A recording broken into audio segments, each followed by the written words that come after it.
Olá, pessoal, sejam todos bem-vindos a mais um episódio aqui do meu podcast. Hoje eu estou com dois convidados internacionais, o Scott Davidson. How are you, Scott? Good, good. Okay. So, E o Ehsan Iran-Nejad. Is that how I pronounce your name? Perfect. Good job, man. Ok, ok. Então, o Scott, ele é arquiteto e ele trabalha hoje com desenvolvimento de negócios na McNeil Associates, que é a empresa que criou o Rhino, que muita gente conhece, um dos maiores softwares de modelagem 3D aí do mercado. E o Ehsan, ele é arquiteto, ele é programador e ele é o criador do Revit, tá? Que é um projeto que vocês conhecem. E ambos são criadores do RHINO.INSIDE REVIT. So you guys created and developed the project RHINO.INSIDE REVIT. And I was telling Scott that this past week, I took some time to, watch the tutorials, to read about it, because I don't use Rhino. I only use Revit and Dynamo, but it's a game changer. It's a great thing, and there are so many things that we can get from it, and especially the architectural offices that use like Rhino. They have really complex shapes, and they use Rhino to model. And then they can do that in the Revit environment. So it's a great idea. So I would like to start by asking you guys. So what is RHINO.INSIDE REVIT for everybody who doesn't know this project?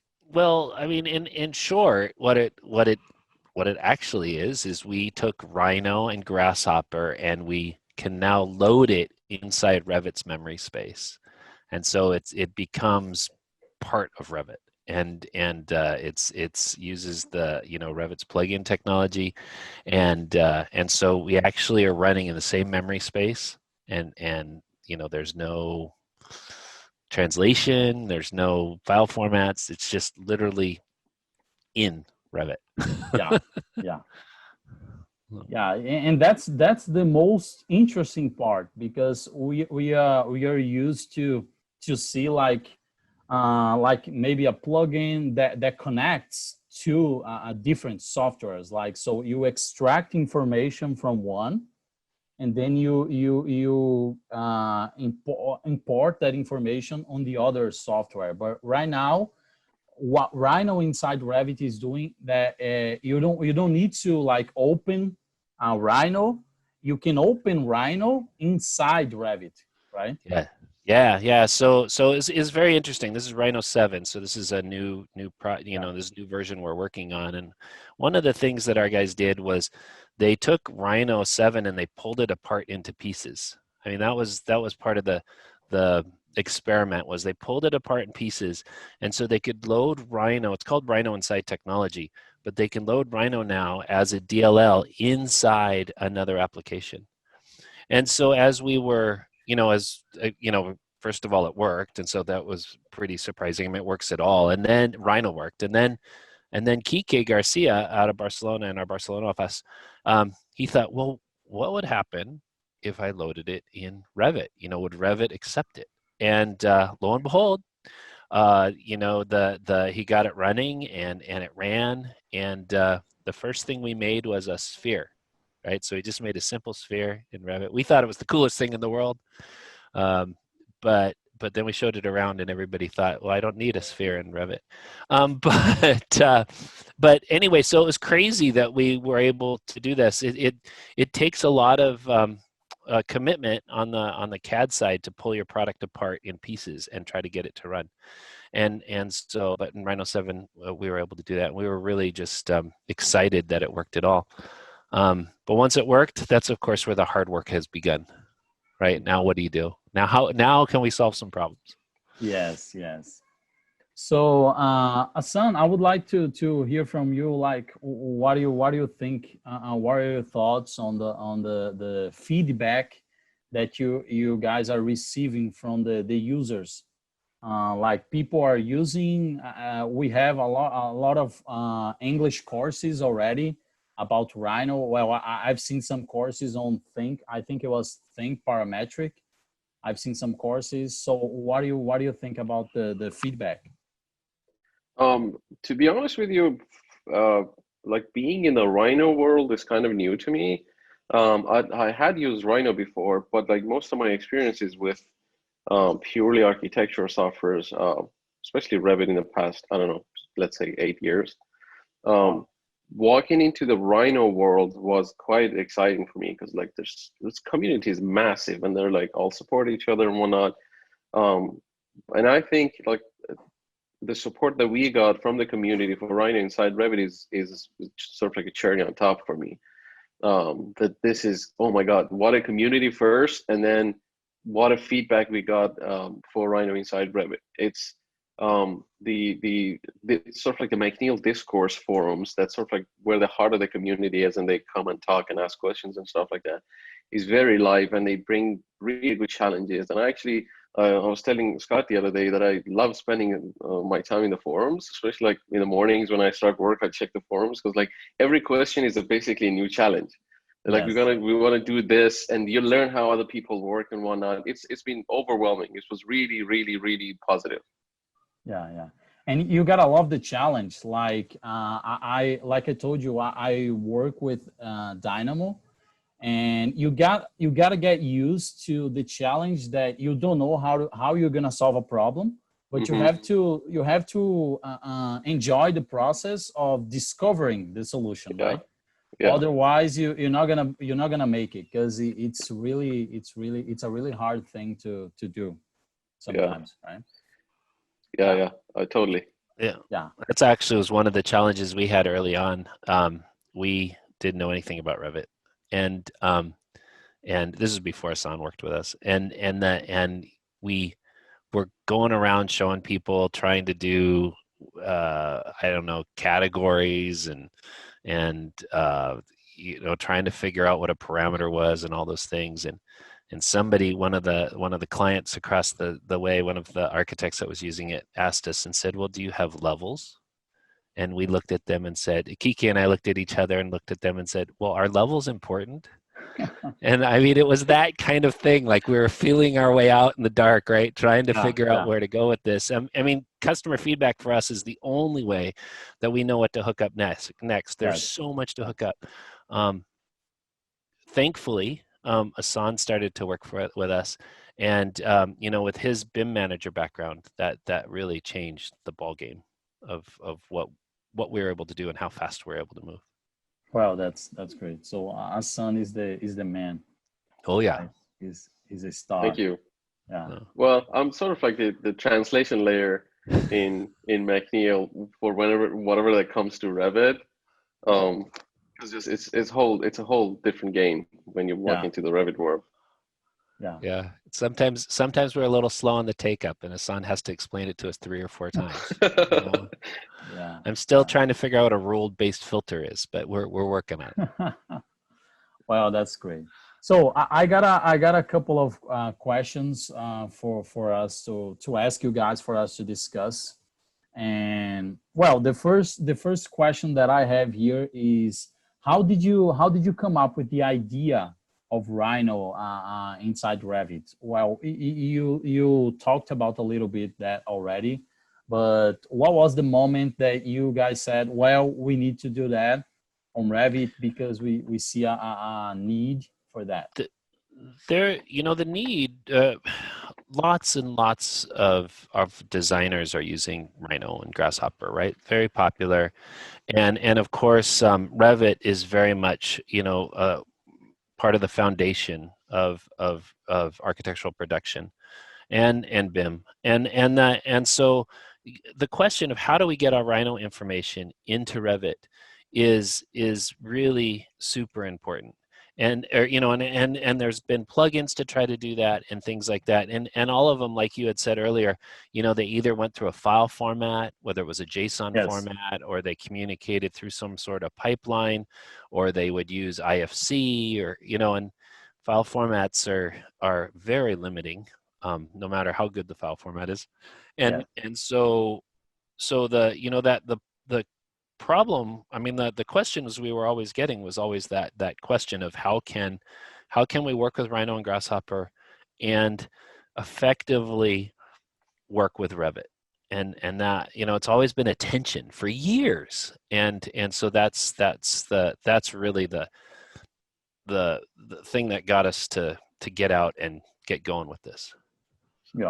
Yeah, that's good. Well, it's like you said, like file, like if you need to export and import a file, we always have a lot of problems. Well, here in Brazil, especially for engineers, they do all of the map things, like in the modeling and the calculations they do in other softwares, and they use Revit for documentation and for to do a model, to join this model with the architecture and structure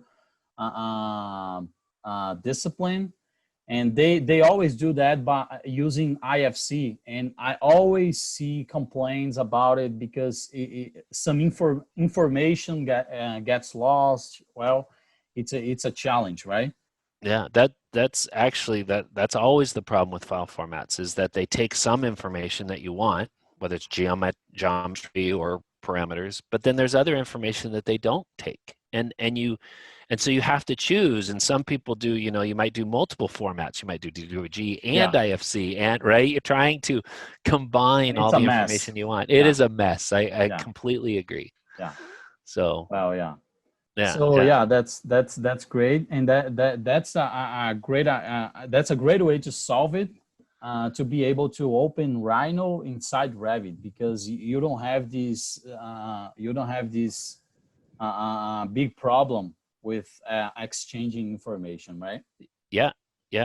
And if you take, a good example is if you take the structural analysis packages, there's plugins in Grasshopper that go directly to the structural analysis packages. Well, now that means that in Revit, you have Grasshopper, and those plugins run in Revit. So now you have plugins in Revit that go directly to structural analysis packages, and you can rewire the information you want with Grasshopper, the information that you need to get to the structural analysis package, and if you want, you can bring those results back and store them back on the Revit objects.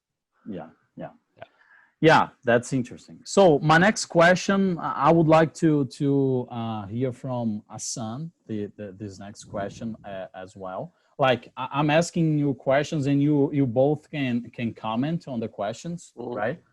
But let's start with you, Ehsan. What were the biggest challenges you guys had to face for this project to happen? So I guess the answer to this question is sort of like a two-part answer.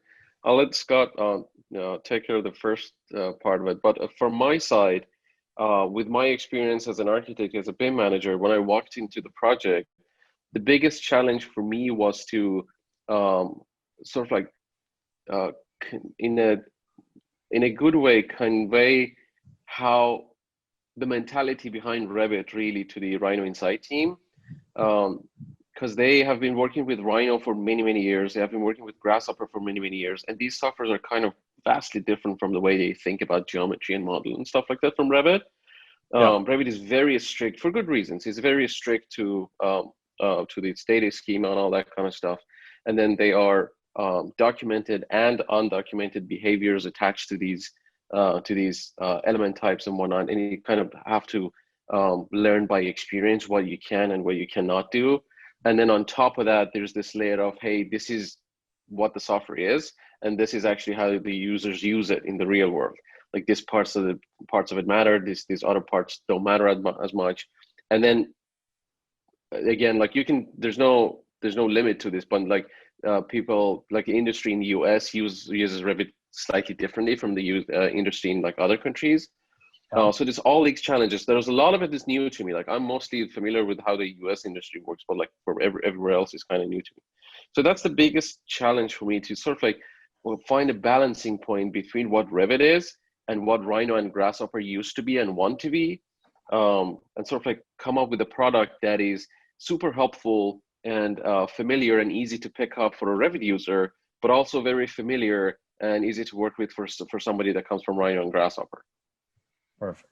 So Scott, if you want to like, well, it's for us. I mean, so I guess I'll talk from the Rhino Grasshopper side because that's really all I know. But for us, it's just the vast size of the Revit world and all the things it can do and what's most important to support and what's most useful.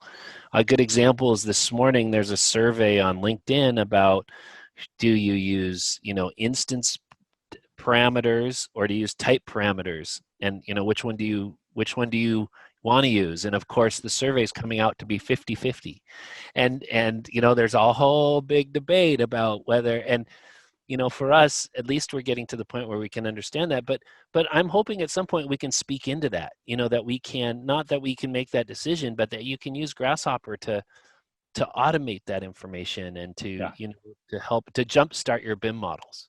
So yeah. It's a big world. I'm telling you, I'm learning as fast as we can. Yeah. And I would like to mention something that I should have mentioned in the beginning. Like we have Rhino, please correct me if I'm wrong. But as far as I know, we have Rhino. It's a 3D modeling software.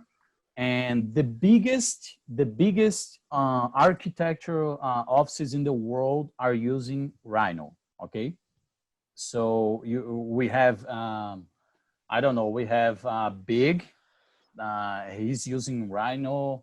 We have, well, I have a list here, but I don't remember. But the biggest offices in the world are using Rhino, and Rhino is not only for architecture. Right. It is used in a lot of different uses and industries, but we are talking about architecture because it's the whole idea of Rhino inside Revit, right? Architecture. Yeah. Well, and it's just that flexibility of that it doesn't care if it's a building or a shoe or a boat or a airplane. Because when you're designing, right? When you're designing a building, you're trying to solve a design problem. You're not really so worried whether it's a wall or a metal step, right? And then at some point in your mind, you're like, okay, now I know what this is, and then off we can go into Revit to make more of a rigid.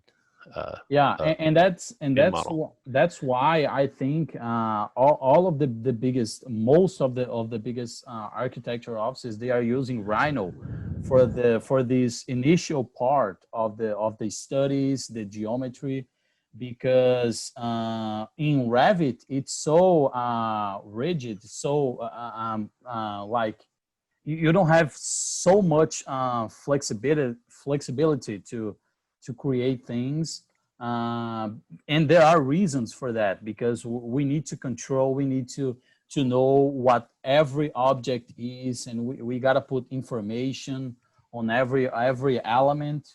So and when you have something like Rhino inside Revit, where you can make that process and that communication easier, so it's a great tool, right? We hope so. We just kind of try to keep making it better. Yeah.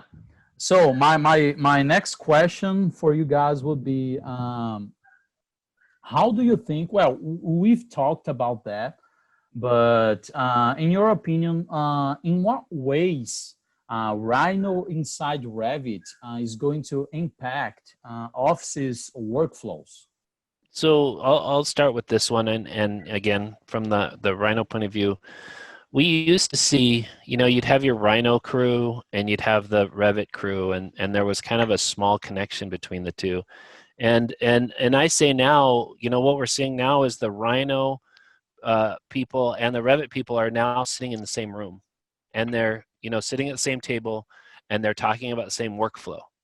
And it actually is the same workflow. And that is completely different way of approaching it. Now, here's the problem.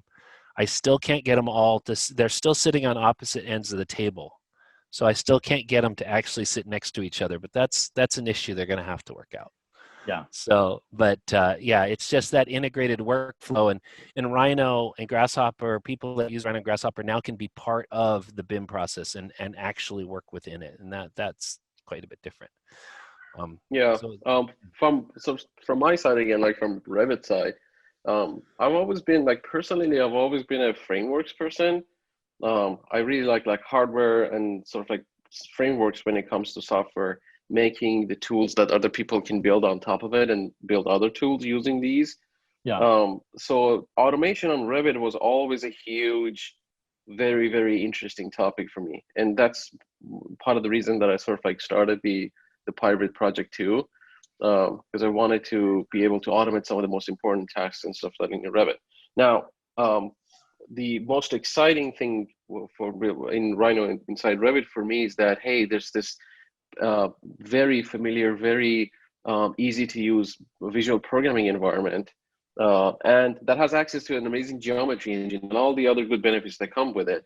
But it makes it so much more accessible, makes automation on Revit so much more accessible to everybody that's using Revit. Like I personally, I love to see like Rhino inside Revit be a tool that, hey, if I want to find door number 220 in my Revit model, I can just open Grasshopper and do a super quick query and find that door. Things like this, from tiny, querying and playing with the database to like big automation tasks. Yeah. Those are very good examples. Yeah. So I asked yesterday about on my Instagram for people to send me questions about. I told my Instagram followers that you guys are coming to do a podcast, and it blew up. Like I got like so many questions about it, and most of the questions I already included in the questions that I'm asking you guys.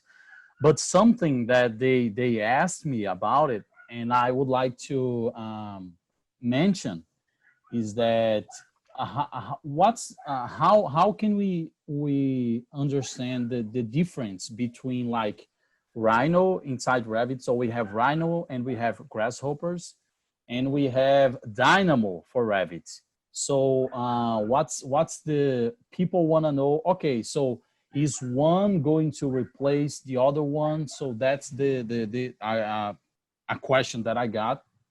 I would like you guys to talk about that a little bit. Okay. Sure thing. Scott, do you want to go or should I go? You can go. Okay. So Dynamo and Grasshopper are very similar in their purpose. They both aspire to be visual programming environments built on top of another software or another piece of software that brings some capabilities, right? Grasshopper is on top of Rhino, access to its geometry engine, all the file formats that you can play with, and everything else that's sort of like in the Rhino world. The Dynamo primarily on Revit and access to all the BIM data and all that kind of stuff. So in those terms, they're very, very similar. They also have this, I don't want to say it's this challenge that because Rhino inside Revit and Dynamo are trying to work with Revit, and Revit deals with a completely different data structure, and it's inherently slower when it wants to make transactions and make changes and add elements and remove and all that kind of stuff. Partly because of these relationships that exist between all the elements in a Revit model. When you're adding a wall, a bazillion different things get affected. The rooms needs to be adjusted and other walls and whatnot. So they have this challenge of working with Revit that is sort of like similar in both of them too.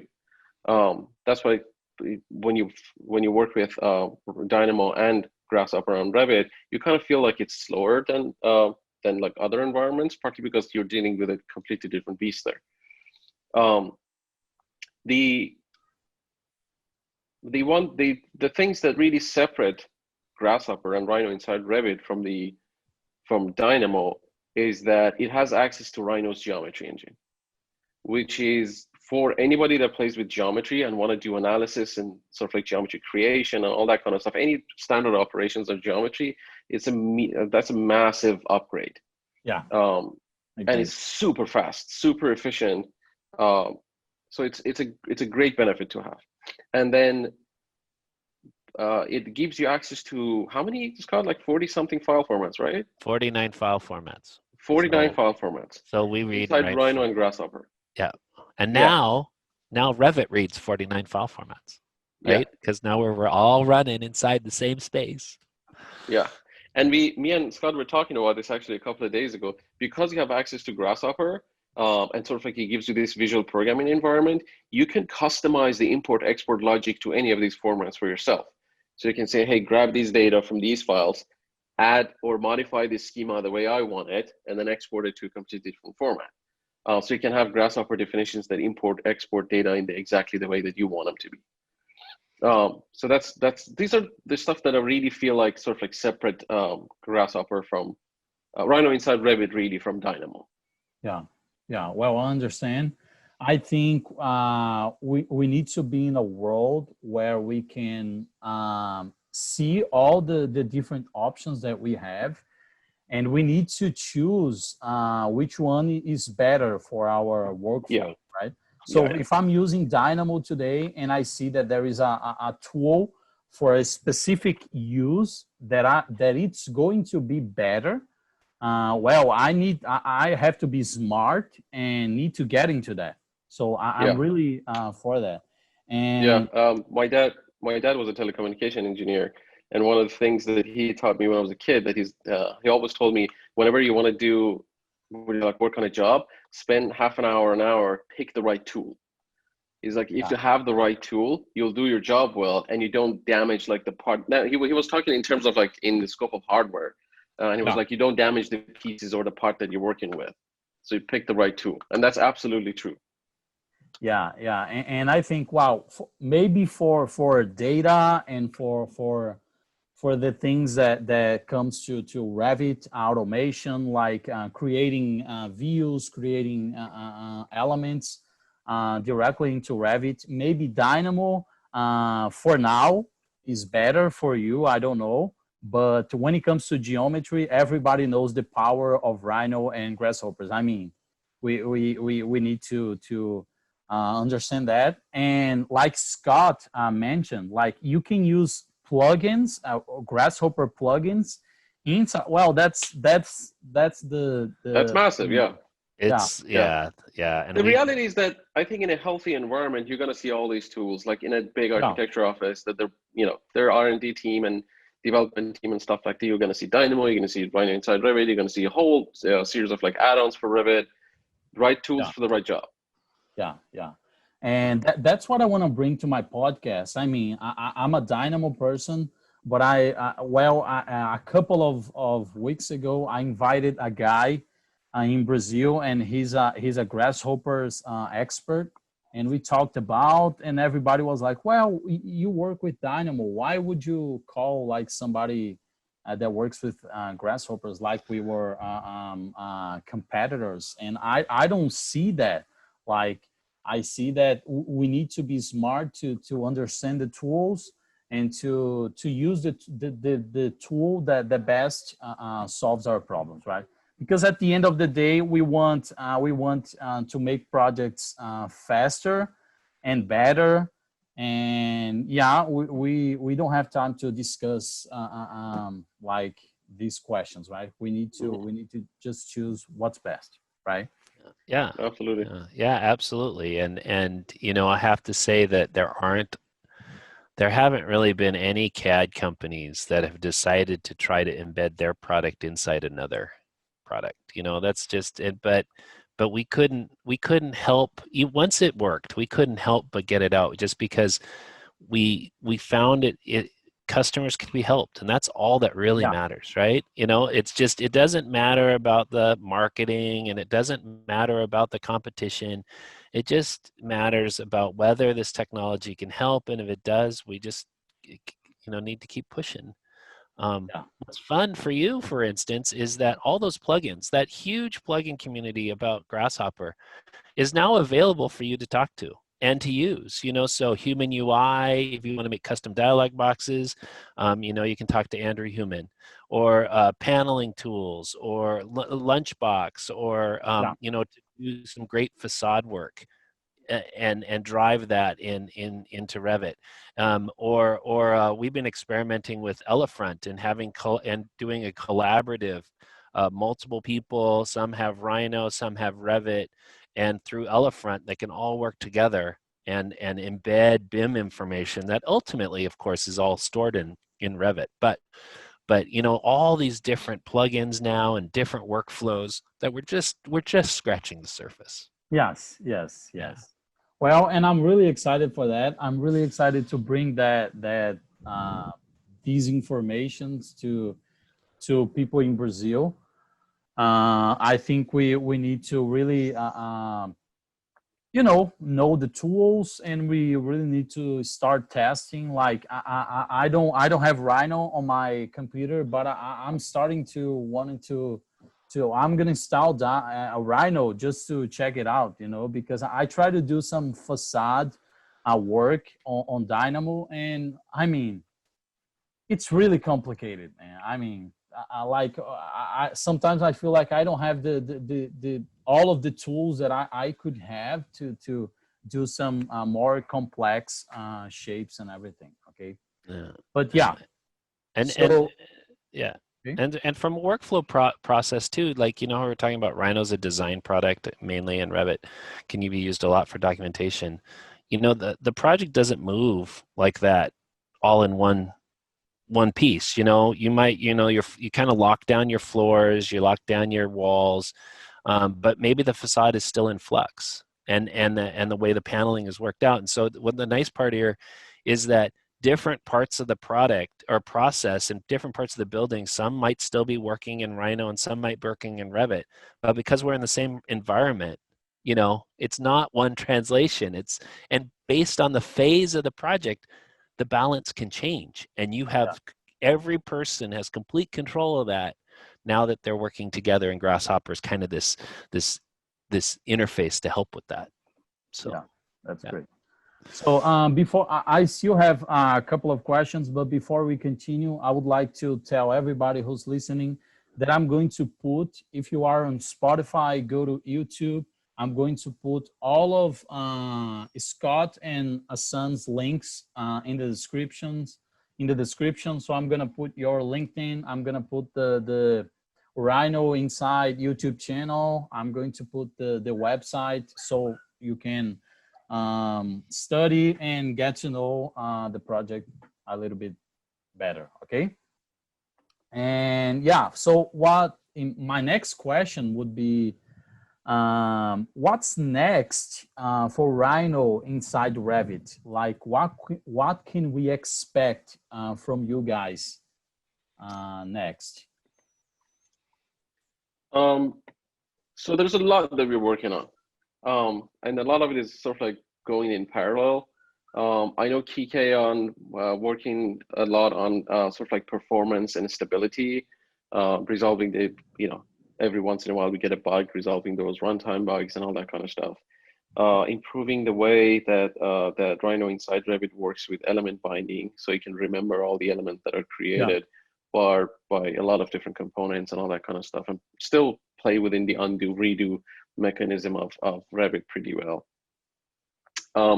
For me, on my side, I'm working on, so there's one exciting thing that's coming in the next week or two is the first working draft of the materials components. So now you'll have access through Grasshopper. You can create texture assets and shader assets, which are technically called appearance assets in Revit API for Revit. So you can create a generic material, assign textures to different properties, colors, transparency, whatever that you want. So if you have worked with any like 3D modeling software, like 3D Studio, Maya, Blender, any of them have a sort of like a shader editor, material editor that is node based, that you throw the components and connect them in each other and come up with a shader with a material basically in Revit. So you kind of have the same thing in Grasshopper world now. But that's what I'm really excited about. That you can like query, analyze the material information that you have in the Revit models, and or create new materials and all that kind of stuff. So that's coming soon. And then we are also working on a couple of extra components that can add new elements to Revit. Like one of the ones that I was working on last night was the component to be able to add walls based on their profile. So you can give a profile to the wall, and then you can throw it in the Revit model. It's super helpful because we get a lot of questions about, hey, I have this floating roof, and I brought it to the Revit model, but Revit doesn't support, like the roof category doesn't really support anything that's too wavy or too crazy. So it comes in as a direct shape, and then you can attach the walls and all that stuff to it. It doesn't really behave like a Revit roof. So we kind of have to find provide some other complementing tools that help with the process and whatnot. So basically providing the basically what we are doing is just listening to the users and see what components or what functionality they want. That's the best way. Prioritize it based, and prioritize it based on that, and sort of like getting them out the door as soon as we can. Yeah. So Scott, do you wanna mention? Well, I mean, Ehsan's doing all the work. I mean, he's the one that knows what's coming up next, and it's very interesting because just understanding what's possible. We get a lot of requests, and I always have to go to Ehsan and say, is this even possible? Like, what is possible? And a lot of times the question, I think this is the fun part. A lot of times the answer is, I don't know. Let's try it. Right. Let's see what happens, right? Yeah. And kind of go from there, because sometimes we can we can use what Revit gives us, and then sometimes we can use a lot of what Rhino and Grasshopper do, and just assist the Revit being able to do the ultimate result. It's kind of interesting because Ehsan and Kike and everybody out there, when you write Python or you write C#, you're not writing two different SDKs. Both APIs now live in the same space. Yeah. And so they're essentially, what we have is a giant extension to the Revit API. Yeah, that's great. So so Scott, do you have like a presentation for everybody, like just to show the interface that would like to share with us? I can. Give me a few minutes to. Yeah. A couple minutes. I'll get it going here. Okay. I'll get everything fired up. Yeah. So, we can talk about. Okay. Go ahead. Sorry. Go ahead, Ehsan. I was gonna say we can talk about something else while Scott is Yeah. I got the last question here.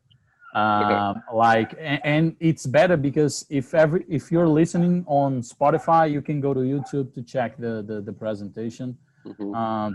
Just for everybody who doesn't know, who doesn't have any idea, I know there's going to be a lot of people who doesn't know, well, what is Rhino inside Revit, and so it's good for them to have like the just to check the interface and how they can set up Rhino inside Revit. Okay. Yeah, I think one of the things we can talk about is what this requires, because you can download this today and play with it, but it's part of the Rhino 7 WIP process, which means that you need to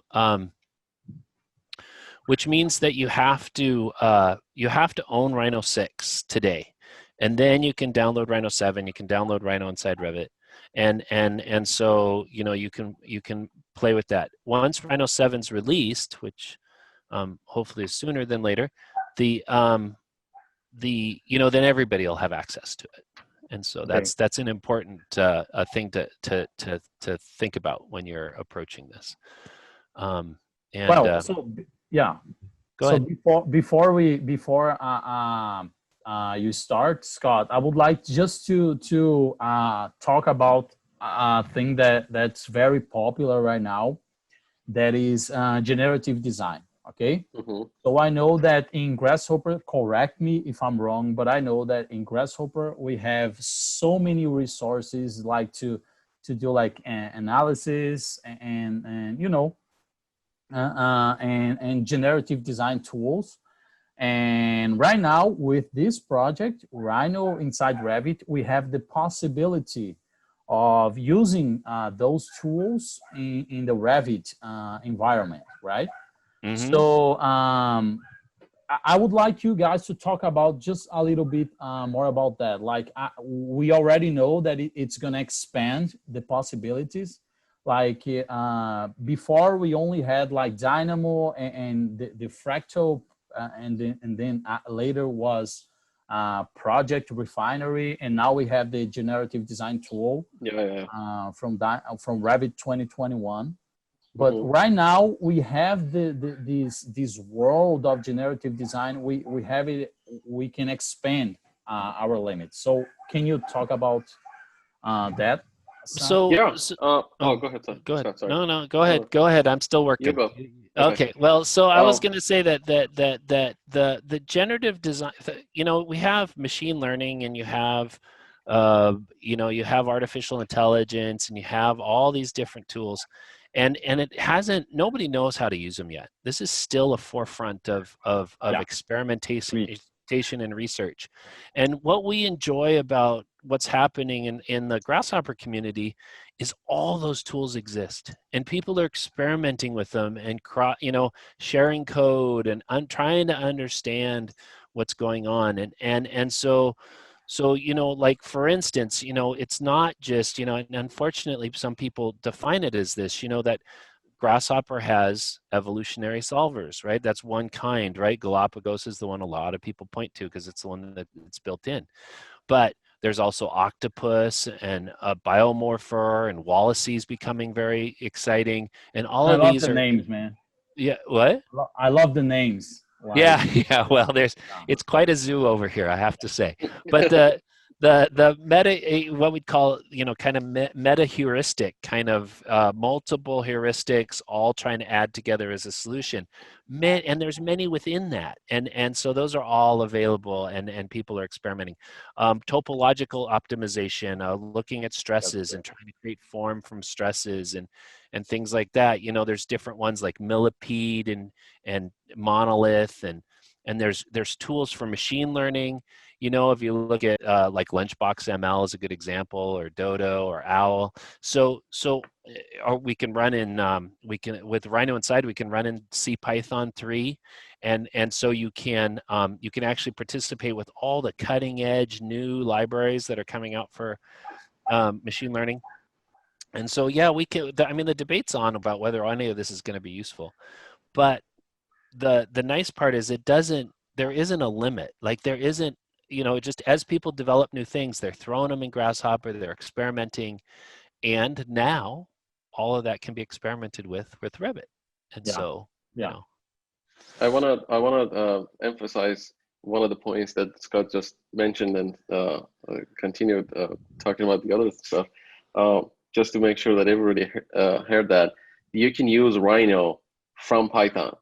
Like if you have Python installed on your machine, you can use Rhino as a Python library and have access to all the geometry tools and everything else that it has, which is incredible. Like if you have a Python script that's working with I don't know, whatever artificial intelligence framework and whatnot that you're using, anything that comes geometry, you'll have access to Rhino on the side. That's impressive.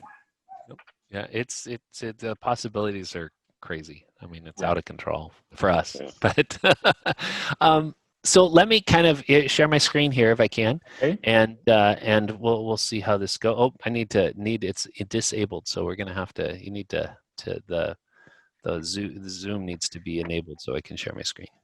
Okay, let me try here.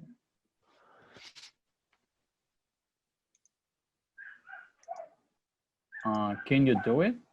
Let me find out. Yep, now I'm good. Okay. So, let's do this. Okay, so hopefully you can see my screen here. I can. Yep. Yeah, it looks like Revit, I think. That's what I've been told. Yeah. So I know it's weird having me run Revit, but and I apologize for my clumsiness up here, but we'll do our best. So I just want to kind of show, we talked about so it's Revit. We run in Revit 2019 through 2021, so all of those in between.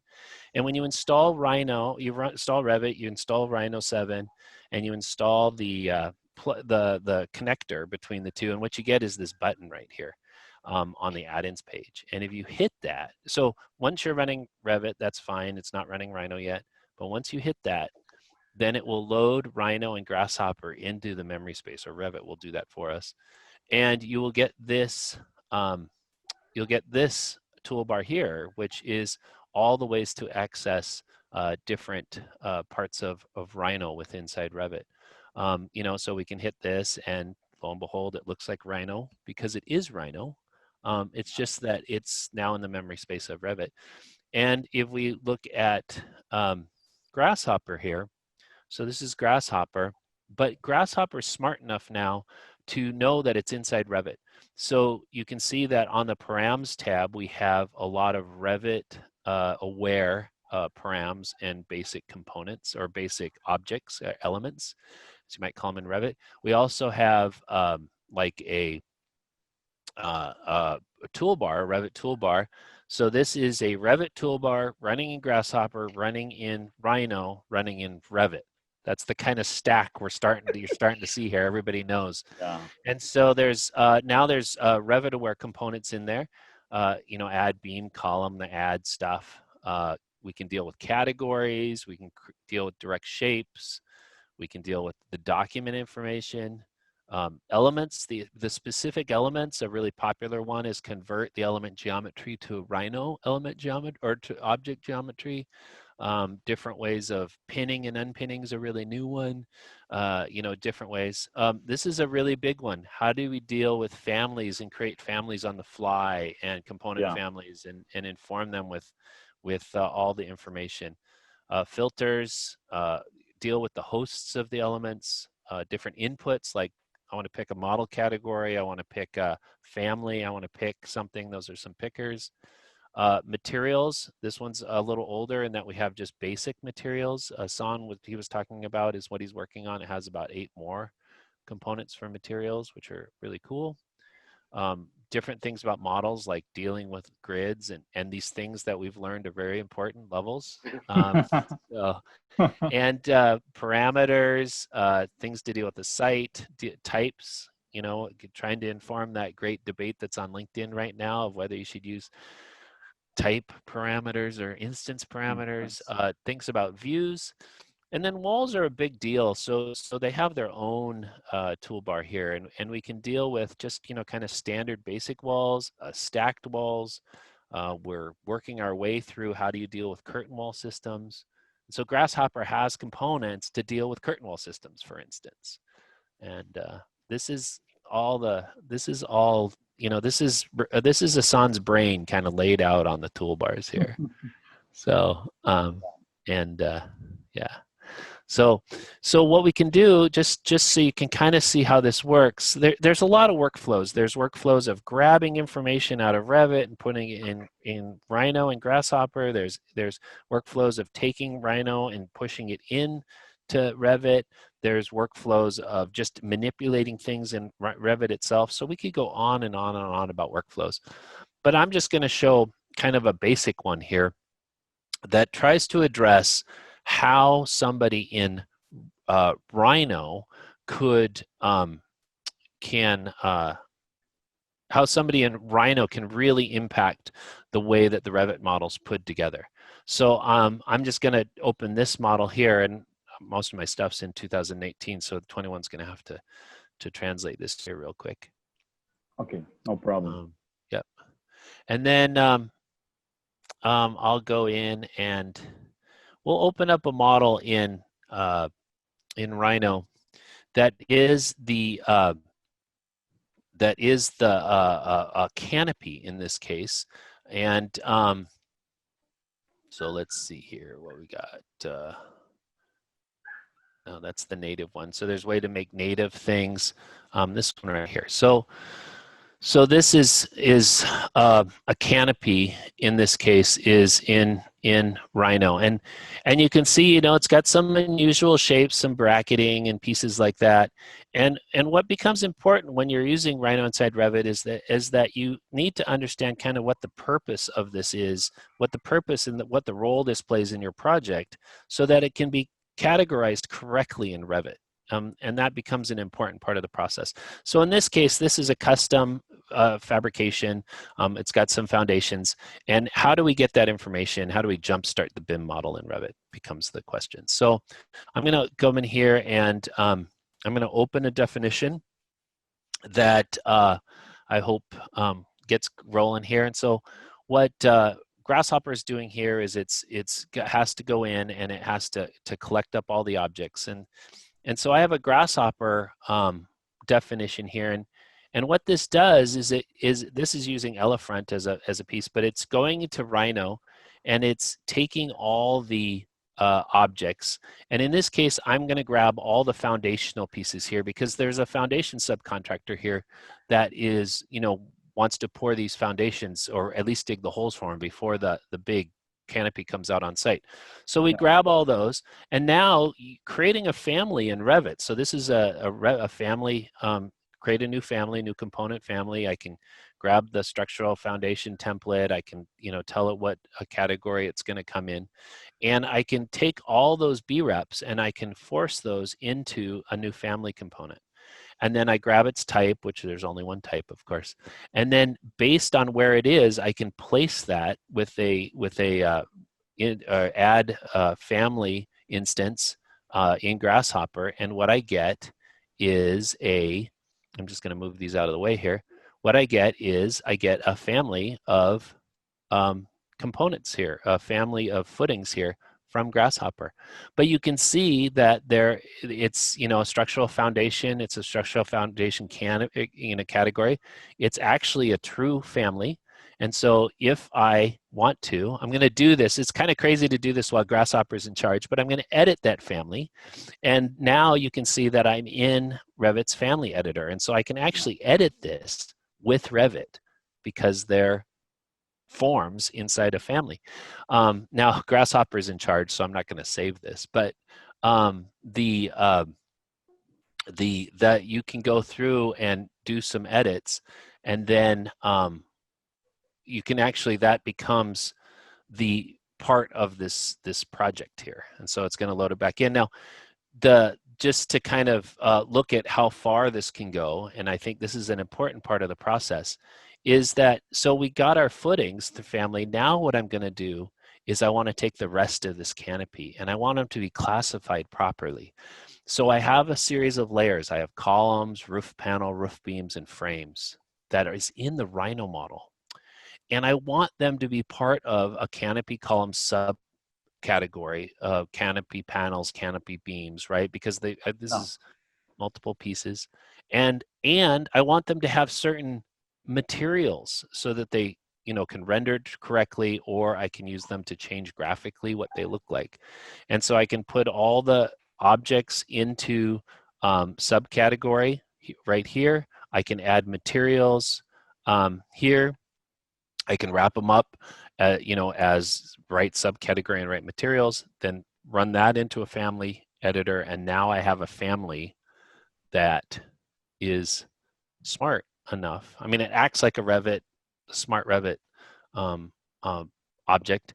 And if I go into visibility and graphics, you can see that I think I put this under site because it's an outlet, right? So I have canopy beams now, canopy columns, canopy panels, all of which I can now control through Revit, of course. And what's nice is if I update the Rhino model in here, all this information sticks. And so I can I can make, for instance, I can make drawings. You know, I can make drawings of those objects, go back to Rhino, make a change, and it comes back in, and all this drawing information sticks. It just updates to what we need. You know, and you can see I made levels and all that kind of stuff. So you can kind of see how we can use Rhino objects, but smart in Revit, in a very smart way. Hopefully that you as a BIM manager don't feel like your project's being impeded on by Revit or Rhino. I'm sorry. Yeah. Yeah, So. yeah. Well, that was a great demonstration, and I mean there are so many possibilities.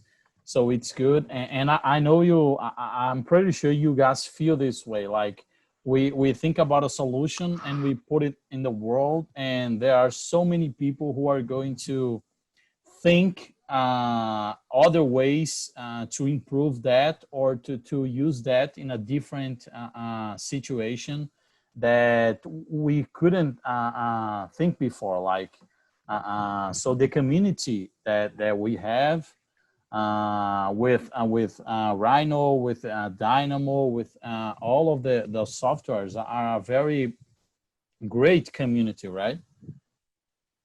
Yeah, and community for us has always been really important. Not only for us to understand what we need to develop next, but how the community, how the Grasshopper community, they all help each other, you know, and they all are developing. I mean, there's plugins, of course. I have many plugins that we never did. They did, you know, and everybody gets benefit out of that. And we're hoping that a similar community grows up around Rhino Inside Revit, and we work really hard to try to. I mean, one of the things is this is an open source project, and so you can, you know, people can download the code for it and they can contribute. They can learn how we did certain things, and we're seeing that. Ehsan's been, Ehsan's been helping a lot of people like learn how to do Python here, learn how to do C#, you know, things like that. Yeah, yeah. So yeah, that's great. I'm really happy. Like one more time, I'm really happy to be able to show that to my audience here in Brazil. And I would love to for everybody to test. I'm going to test it because I mean all the possibilities that we have. I mean they are so there. It opens so many things that we can do, that we can automate, because today all the architects, most of the architects, they spend a lot of time doing repetitive tasks and things that can be done with automatically with you know, softwares like programming, visual programming softwares, and programming as well, like Python and all the other languages, right? Yeah. Yeah. Yeah, and one of the secret powers to, if you really want a secret power in this, is understanding, you know, how you can program simple Python components in Grasshopper that access parts of Revit that we haven't got to yet, and you know, use the Rhino Python SDK, and you know, we have examples of that, and it's a lot of times, you know, you can make the component you need and not, for instance, have to wait for us all the time. And that's something that you know, we have guides on the website about. And so if you have any interest in Python, for instance, that's a really great way to really be able to supercharge the tools that you have, like right now, like right today, you know, as you're trying to solve your problems of your Revit team, or, you know, you're trying to automate something that as a BIM manager. Yeah, yeah. So that was great. Like I don't have any more questions for you guys. I think we've talked about everything that I wanted to talk about, and I just wanted to tell you guys thank you so much for your time. You are such a nice people to, you know, to have this, to take this time to explain everything to us and to talk about it. And I would like to open this space right now before we finish. If you wanna say something, Scott and Ehsan, if you wanna tell everybody if you wanna recommend something, please use this time right now. Okay. Yeah, absolutely. Scott, do you want to add anything? Well, I just want to add Wait, your mic is up. Oh. So I wanted to add that that you know, the website's one of the big places to come. We have the YouTube channel, and we've got different guides that talk about different parts of Revit and Rhino together. And so come there. And the other thing is, please ask questions. Please tell us what you're trying to do. Please push us forward, because it's interaction with what you're trying to do that's so important. So, I mean, otherwise we have no idea what to do. So. Yeah. Well, and you guys are so open to questions. Like, if you want, you can talk with Scott or Ehsan on LinkedIn. They are always there, like answering questions. And there's actually a link on top right of the yeah, right there. That takes you directly to the discourse channels for Rhino Inside Revit. Great community. Post a question. You can directly tag me, Scott, Kike, anybody that you want to direct your question to. And there's a whole, like, you probably get an answer from somebody else on the forum a lot faster than us. So it's a very, very vibrant community. Yeah, so that's great. So I would like to finish this by saying one more time, thank you, Scott, for your time. Thank you, Ehsan, for your time. Absolutely. You are very nice people, and I'm really glad we had the chance to talk and to record this podcast. Okay. Yeah, and thank you very much. And you know, we love your podcast, and you know, good luck at continuing to keep it growing. We think it's a great thing. So thank you very much. Yeah. Thank you for giving us the mic. Yeah. All right.